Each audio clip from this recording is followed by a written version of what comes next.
This week we'll begin our discussion of critical thinking basics, chapter 1. And that's what we were talking about last time. We talked about the difference between a claim and an issue, for example. Can anybody help me understand the difference between a claim and an issue? A claim is a statement that's either true or false. Correct. And an issue is whether or not a claim is true or false. Say the last part again. An issue is whether a claim is true or false. So The it's question about whether an issue is true or false. You start with the Buddha today. Very good. So a claim takes a position. A question raises a question about the issue. All right. What are the two parts of an argument? The premise and the conclusion. Very good. Very good. What are the two kinds of arguments that we're going to look into in this class? Yes, sir. Deductive and inductive. What's the difference between the two? Deductive is if the premises are true, the conclusion cannot be false. And an inductive is more of a probability. The more premises you have towards an inductive argument, the higher the probability that the conclusion is true. Did everybody hear the man? This is the fundamental distinction in the course, essentially, between these two forms of argumentation. He laid it out perfectly. In a deductive argument, it seeks to be set up such that if the premise is true, it's not possible for the conclusion to be false. So let's say that you're taller than him, and you're taller than him. Therefore, you are taller than him. That is a deductive argument. If the premises are true, it cannot be false. Yes. If the premises are true, it cannot be false. Now, I could say that, I think it's going to be cold outside. Now, that's not a deductive argument. It can be an inductive argument. I could say, it looks dark outside. I see snow. And so you can develop an inductive argument, and the more premises that I offer, the more I can increase the probability that the conclusion is true, but I can never set it up such that it's impossible for the conclusion to be false. Any questions with the distinction between deductive and inductive? Very good. Very good. Now, when we got to these extraneous considerations, I was making the point that the commercials that we watch on TV have boatloads of extraneous considerations that are not relevant to the logical status of the conclusion. Namely, the fact that they hired this guy to be their commercial spokesman is irrelevant to a logical consideration of the products offered by Allstate. And actually, you could say that it is relevant. You know that they're wasting a lot of money on advertising, whereas other insurance companies aren't. And therefore, more of some other company's money is going to your claims rather than Allstate. So this would actually provide an argument for not using Allstate insurance. But you know as well as I do that this guy sells insurance. He's good. And he uses extraneous considerations like the sound of his voice. Are you in good hands? The way his voice makes us buy stuff. And so there are extraneous considerations out there associated with rhetoric, associated with various fallacies. And in order for us to be effective, we're going to have to learn how to first distinguish these extraneous considerations from the logic of our argument. But then when we go to present the argument to our audience, we need to know how to bring them back. And we need to know how to use rhetoric to persuade an audience. Those who are going to be most effective can do both. They can do the logic and they can do the rhetoric too. That's where you get a Martin Luther King. You can get up something that makes sense. Whoa, whoa, whoa, whoa. Or you can get somebody, let freedom ring from every mountaintop. Let freedom ring, so you bring the rhetoric in with the logic. Then you got something that gets you elected president. So extraneous considerations are extraneous. We need to consider them as separate from the logic of our argument. but we need to be prepared to bring those back. And when we do the State of the Union, we need to use terminology that brings everybody on board. By the way, so I heard, first of all, I'm probably the only one who watched the State of the Union. Good.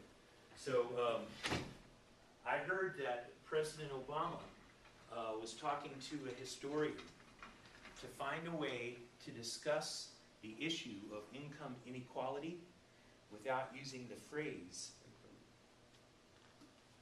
And many point out he did that in the State of the Union. He didn't hear the phrase income inequality.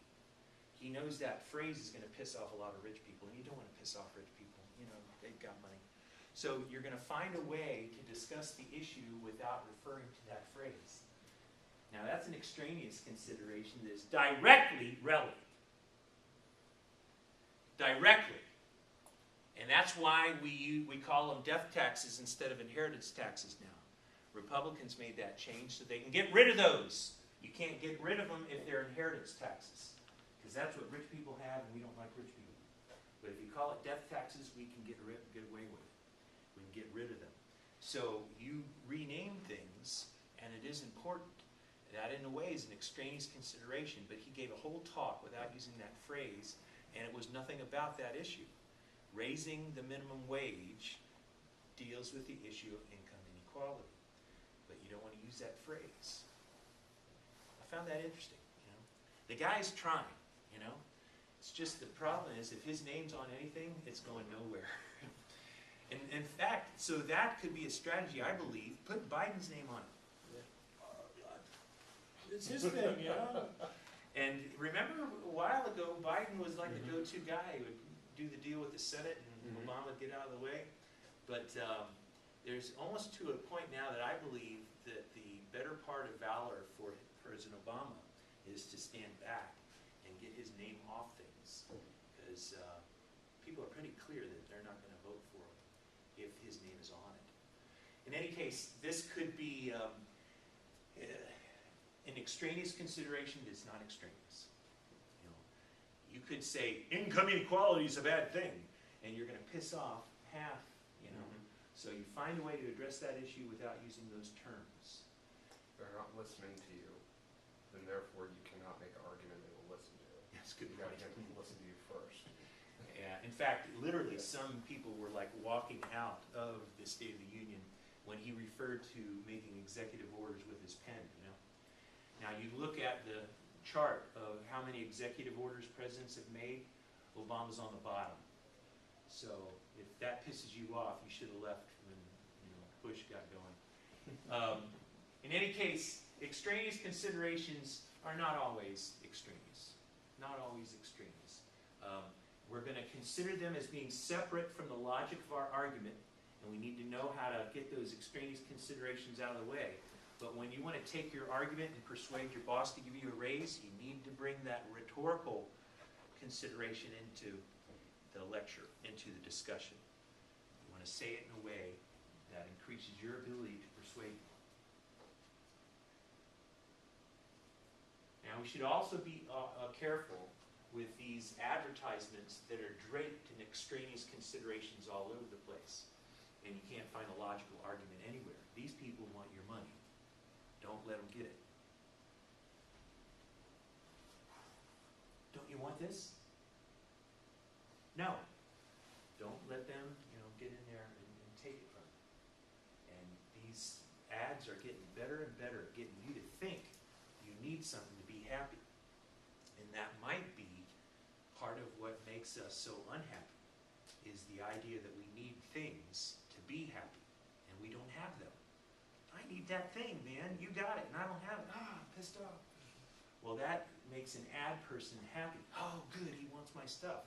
Well, that might not be good for the country. And we talked about that last time, didn't we? Daniel Bell's Cultural Contradictions of Capitalism. The idea is that advertising kills the Protestant work ethic. We don't want to work hard and save money. We'd rather go buy that crap in the ad.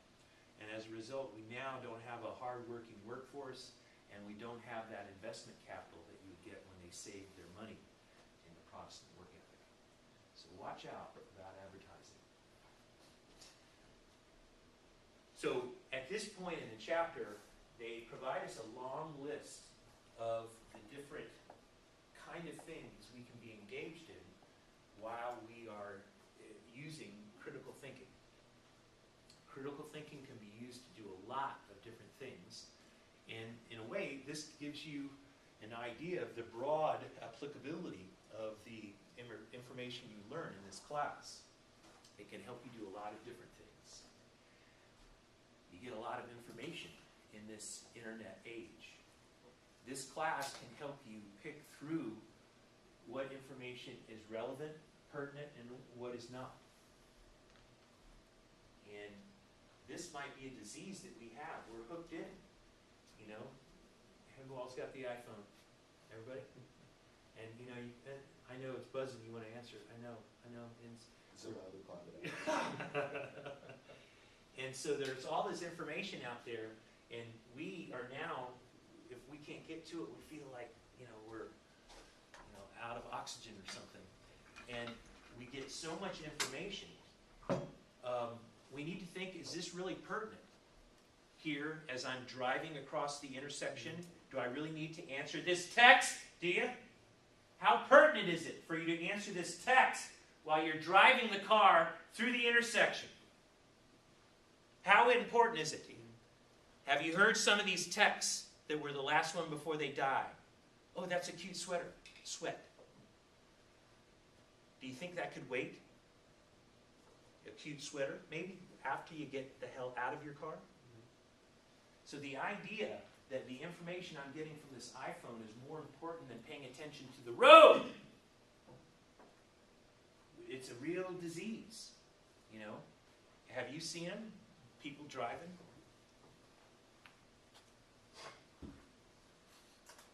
What is so important that you have to risk my life and yours to answer that email? This is, pisses people off. I'm a fairly, well, when I drive now, I'm trying to get those video tickets.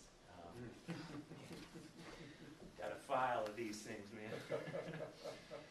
Got my number in the router, just click the button and pay it. But so I'm trying to not get these tickets, and I see some kid your age, one hand, and I think there should be some way to get them off the road, and we're working on it. If we catch you texting, is it against the law now? Yes, it is. Anything not handheld. Anything not handheld. Interesting. I think it's cool as long as you can keep your eyes on the road, you can talk and stuff like that. But it's these people do with their thumbs, texting. And you can't hold your horn on them because they'll distract them even more. And they'll definitely get into an accident. Can you run them off the road? I know. That might be a track. I don't think that's illegal yet, so. Not illegal yet. Is it moral? You're saving lives. One, for the sake of all the others that would be saved. We'll call it natural selection. When I was young, we had this idea of a gun that would shoot these flags that they would have a suction thing and they'd stick on the car, and a flag comes out and says, "I'm an asshole." And that's when somebody doesn't let you in, it lets it out for everybody. I wouldn't do a voiceover on the horn so I can make a selection. How long? Slower traffic to the left. That's going to happen. There's got to be a company working on that for an appropriate honk. As if you got to say the same thing every time. No, I want to say something different. Yeah. With this guy, I want the industrial. Or this one, I want the how you doing. That's going to happen. Oh, turn your lights on. It's raining. Did he come up with that idea, or did I? In my class, all of the ideas come to me. Yeah. Did you know that was Pythagorean? That was Pythagoras's. Pythagoras had a school, and he had that principle that any idea that comes from the school will be attributed to the teacher. Yes. So we don't know for sure whether the Pythagorean theorem came from a student or from Pythagoras. That's why John, who wrote Revelations, wasn't the actual John from He was the student of the student of the student of the student. He's went 600 years And who's after keeping the track? death. And John. John. Interesting. Seriously, first we need to see if that's already out there. Yes. Is it already there? I I don't know. I don't know. Look into that. Homework number one. All right, so that one business plan for the tanning salon in Butte, California, bad idea. Bad idea. This idea, changing the honk so that you can get something different each time. Oh, that's genius, man. That's genius. And you know, that could be done cheap. Mm-hmm. It doesn't even have to be in the vehicle. It could just be a thing you attach on the side. Oh, God, I that's saw a easy. video of someone doing that with a boat horn on their car once, just going around scaring people. It was pretty funny. So They driving- do have driving through Walmart Some parking industrial lots. horns Yeah. that and sometimes that would be appropriate, you know? Yeah. Some jerk giving you a hard time, you know? And you're a little AMC pacer, you need a horn that speaks, you know? So, we need to work on that. We need to work on that. So, determining what information is pertinent, critical thinking can help you determine that. Help you determine, oh, I'm getting this, but it's from BP, and that scientist has been working with BP forever. Why am I even listening to this documentary? This is a commercial for BP. Using critical thinking can help you determine what information you need to listen to and what information you should ignore. Distinguish between rational claims and emotional ones. This might help you on cable news. If there is a rational claim made on the station, you would be in a better chance to see it as opposed to the emotional statements that a lot of people end up making on these stations. Separate fact from opinion, very close to the same idea. If you do know how to use critical thinking, it can increase your ability to determine whether somebody's simply offering their opinion or whether they're offering a supportable fact. Recognize the ways in which evidence might be limited or compromised. For example, if a survey about the Gulf of Mexico is done, but it's done by BP, and then you get to question the tools that were used. Spot deception and holes in arguments. This is what I do for a living. I look for philosophical views and the arguments that support them, and I'm looking for holes and the ways to exploit those holes. And I'm working on a paper right now in moral naturalism, and I am filling the holes as we speak. Why didn't you study law? You like, Good question. First, what's your first name? Travis? Travis. The first reason Travis' question is well taken is that philosophy is often thought of as a step toward the law. If you get a philosophy degree, you are on the top of the stack in the law school. Because, first of all, you know about logic. You've learned logic in philosophy, and that helps you develop arguments, and that's what you're doing in the law. But more than that, you also know where the law comes from, because you learn about social philosophy and these philosophers like John Locke, who come up with the idea of individual rights, which is used to justify the foundation upon which most laws are based. So you, in a way, understand the origin, where law comes from.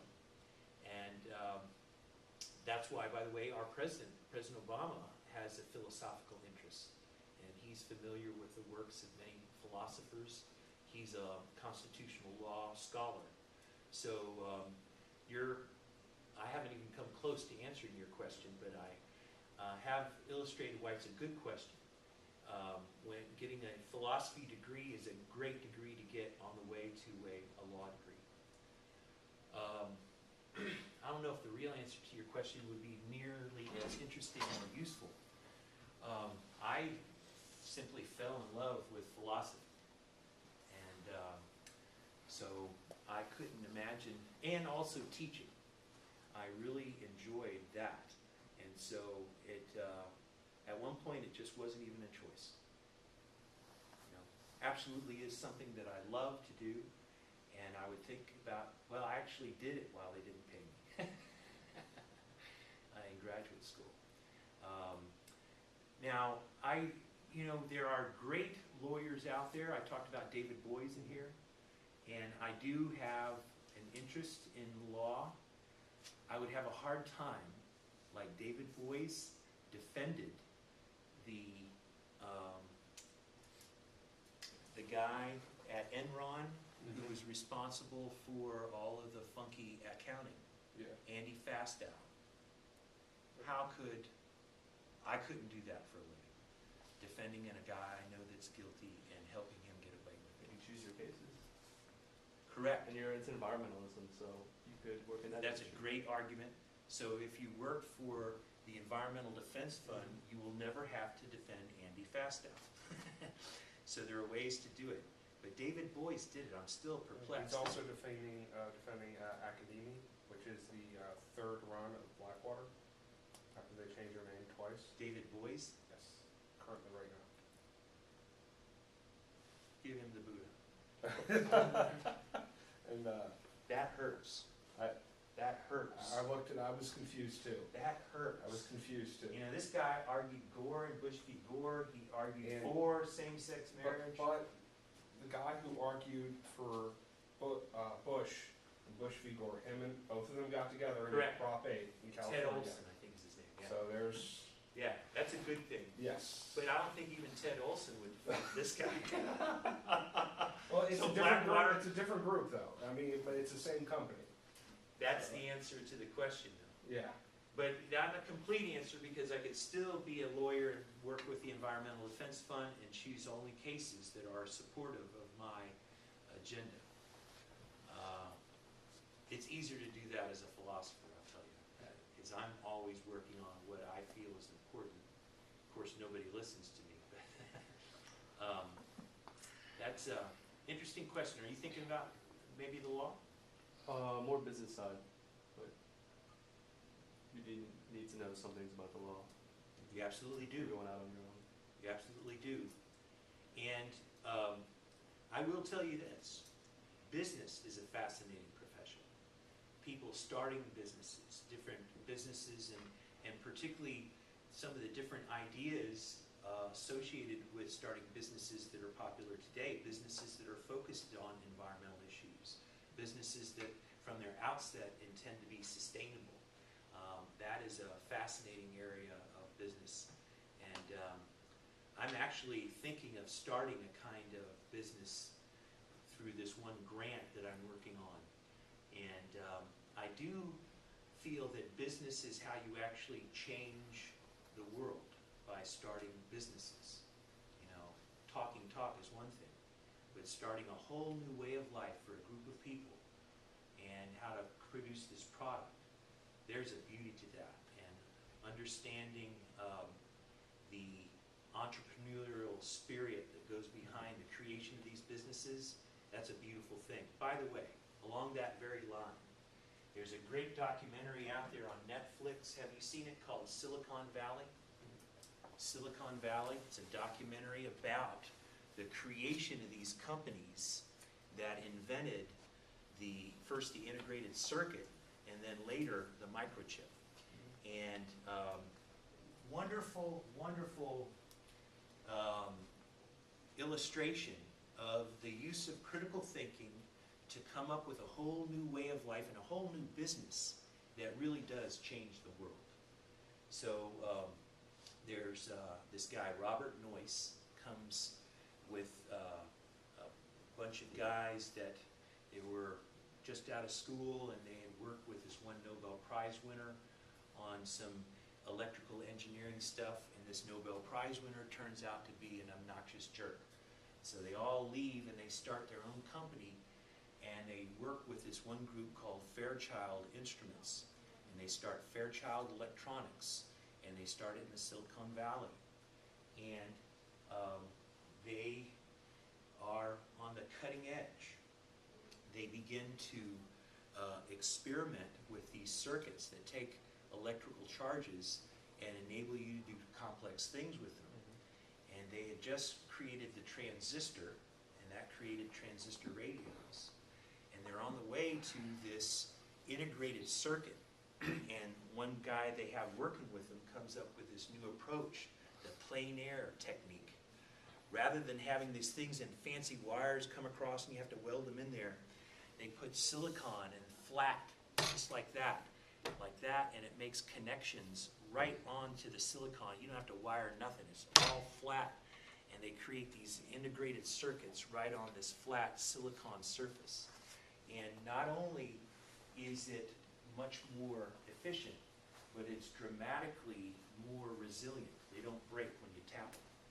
And they create this integrated circuit just as John Kennedy throws his cap over the wall of space and says that we're going to go to the moon. Well, you know what they need to go to the moon? Integrated circuits out the yin-yang.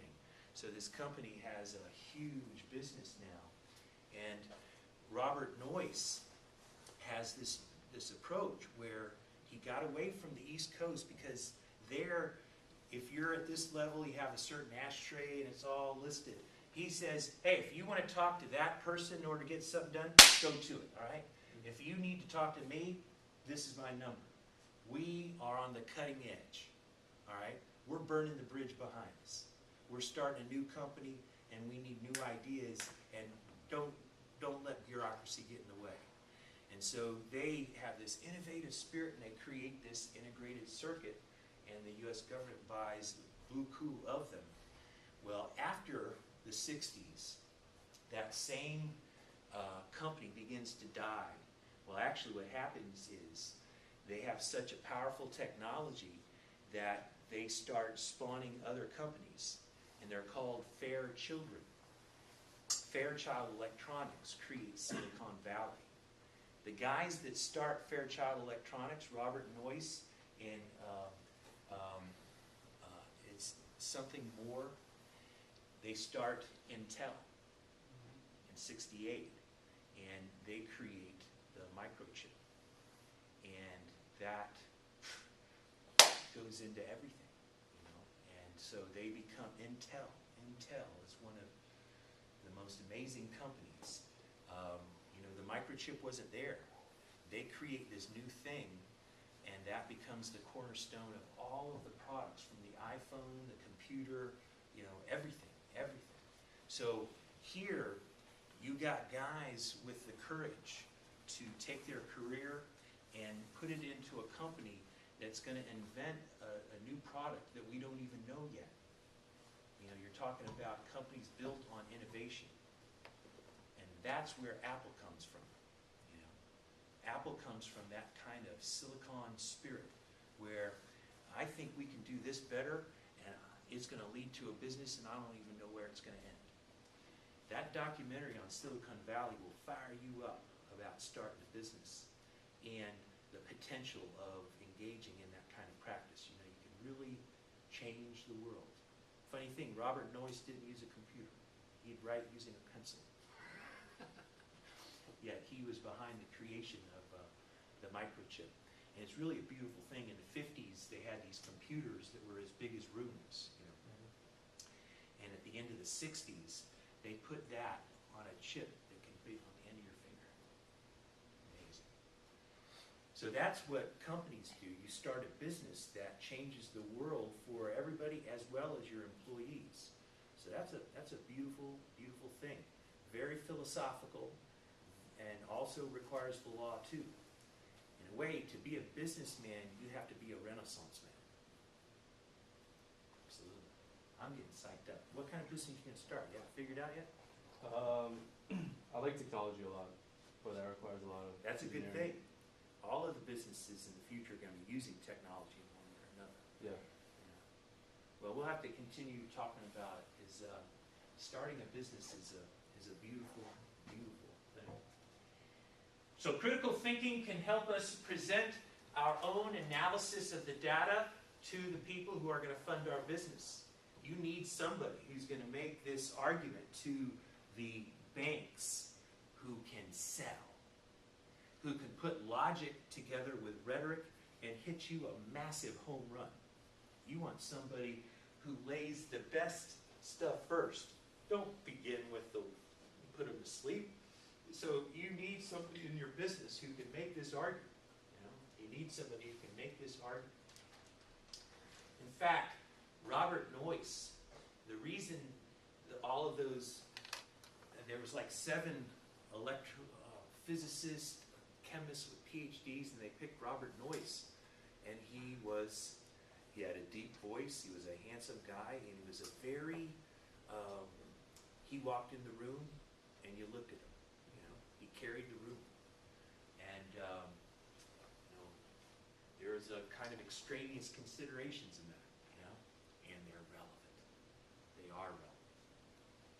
Recognize logical flaws. Got to be able to recognize logical flaws. That enables you to take advantage of them.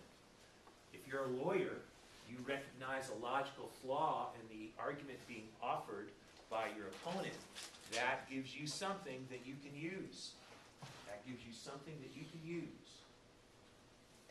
Draw connections between discrete sources of data and information. This is where great ideas come from. You take a theory over here and you apply it to a situation over here that nobody else saw that connection. Nobody else saw that connection. That's what philosophy is all about, particularly contemporary philosophy.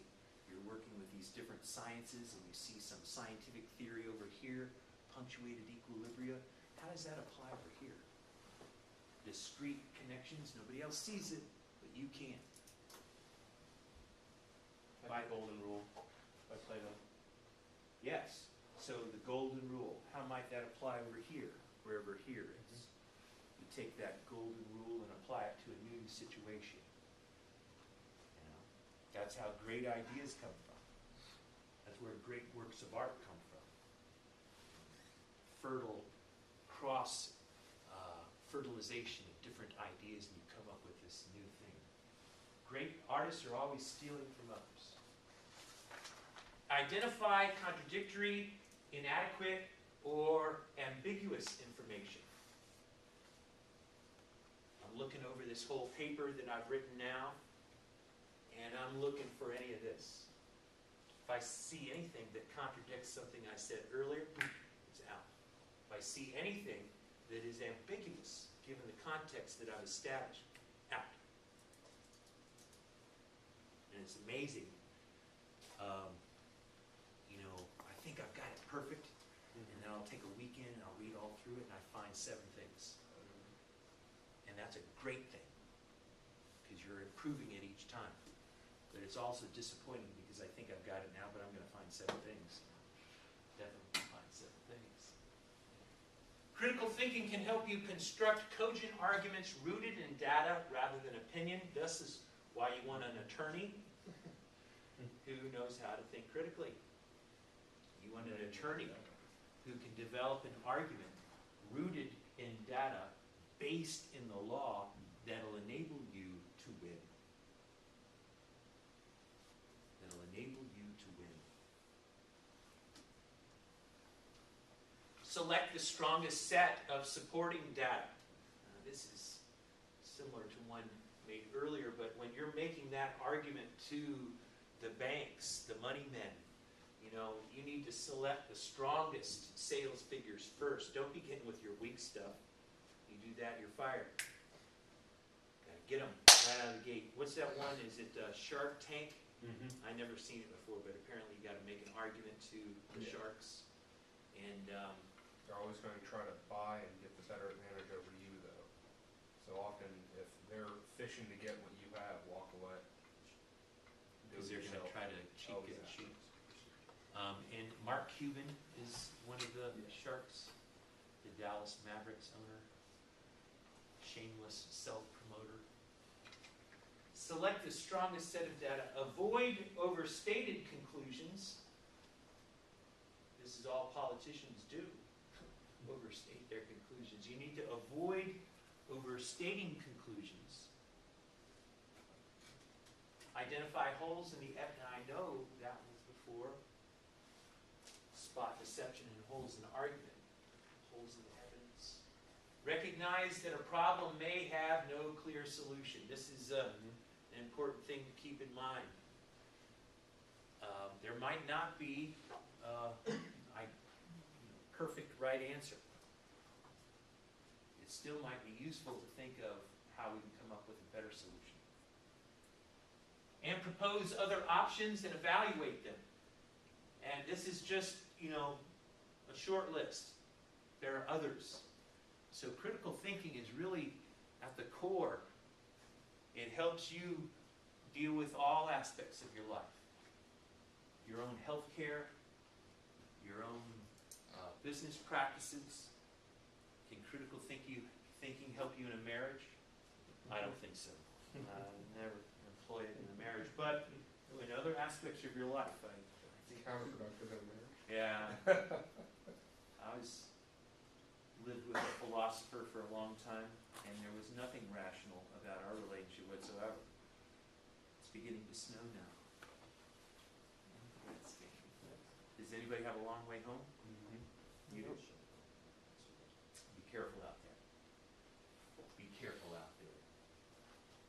So, we're familiar with the structure of an argument, generally two parts, the premise and the conclusion. When you're looking for arguments, one thing you might keep an eye out for is a therefore. Therefore, it sounds like I'm making an argument. Therefore is what we call a conclusion indicator. And it indicates that a conclusion is on its way. A conclusion based on some premise. Premise, therefore, conclusion follows. Sometimes the therefore is not said. It goes implied.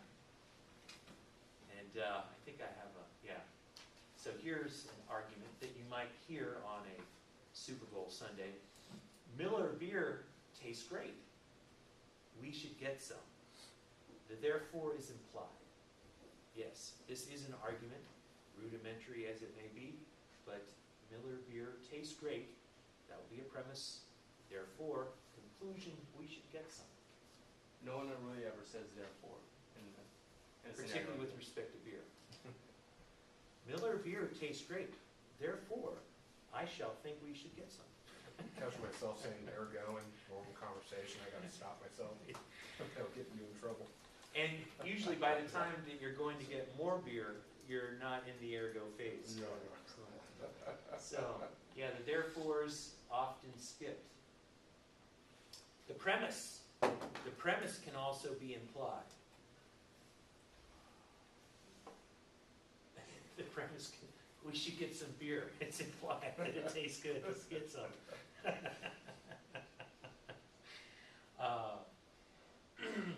So we have conclusion indicators, as I mentioned. Therefore is one of these. It follows that. This shows that. Thus, ergo, hence, consequently, accordingly. So, my conclusion is, for those who want to be overt about it, these are conclusion indicators. These will help you as you're reading an article in the opinion page or something from the Wall Street Journal. If you have one of these, this can clue you into a conclusion being offered. And there are, as you might expect, also premise indicators. Since, for. Since I was at the store and I saw that it was raining, I realized that the roads are very dangerous now. Because I cannot walk while I'm drunk, I'm going to need a ride home.